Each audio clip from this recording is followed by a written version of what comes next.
We control Lisa by pointing to these images on the screen with this unique item called a mouse. A mouse. Hey, welcome to another episode of News to Me, where I bring you the news that doesn't give you the blues. Let's get to it. The Mars rover Opportunity has finally ceased to respond to NASA's command after 15 years of operation on what was initially a 90-day mission. Although it was a great credit to NASA's engineering prowess, scientists said that the rover lasted for so long because of the extra-strength Viagra that they programmed into its core. Back on Earth, major airlines such as Delta and American Airlines are offering gender options to non-binary passengers. The change will relate to the male or female choices available during the booking process, according to a spokesperson for Airlines for America. The update will be effective June 1st, whereupon, similar to California's new driver's licenses, passengers will be able to choose male, female, or non-binary as a means of gender identification. Now all that's left for the airlines to do is to stop losing passenger baggage, depart on time, fix the pilot crisis, and stop intentionally overbooking flights to maximize profits. Flying over to our second story, we land at Amazon International. We all know Jeff Bezos is going through a bit of a hard time with his divorce. No, not that one. Yeah, buckling to pressure from junior House members like Alexandria Ocasio-Cortez and other New York residents, Amazon withdrew its plans to build its second headquarters in New York City, which means it won't receive the $2 billion tax break that the city was willing to give it. That's unfortunate, but the company, valued at nearly $800 billion, will get a break in another sense, as it is slated to pay $0 in federal tax money for the second year in a row. According to a report from the Institute on Taxation and Economic Policy, in 2017, Amazon made $5.6 billion in profit, and then in 2018 doubled that to $11.2 billion and paid zero taxes in both years.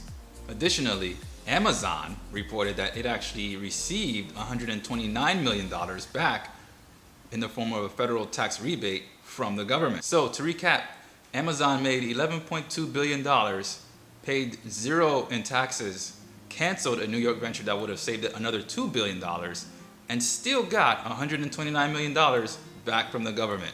Now I can see why their logo is that wry smirk. Siri, how do I wipe that smile off of Amazon's face?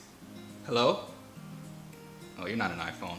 But Reuters has found that hacked versions of popular apps like Spotify, Pokemon Go, and many others on the iPhone using a program designed by Apple itself. This program gave corporations the ability to pass along business apps to employees without going through Apple's App Store. Software distributors such as TutuApp, Tweakbox, and Panda Helper, those are real names, gained access to that program via so-called enterprise developer certificates, which they then used to provide modified versions of apps that, for example, allow consumers to stream music without any of the ads. Who loves ads?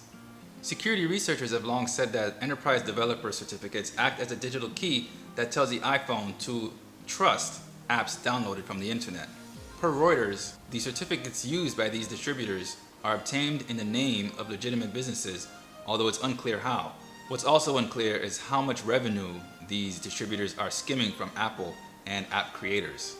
Apple confirmed it would use two-factor authentication to log into all developer accounts in an effort to prevent certificate misuse by the end of this month. And speaking of apps that get misused, Twitter is considering adding a feature to provide context and clarify old tweets.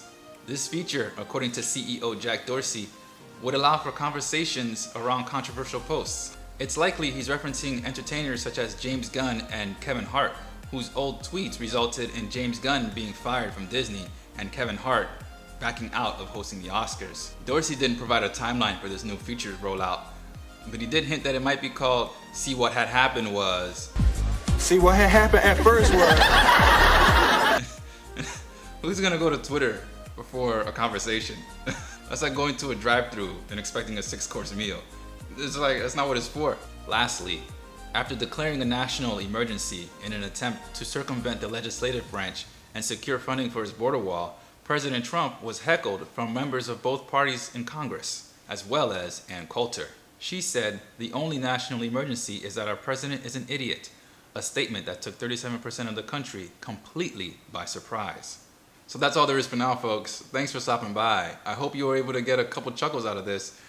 If not,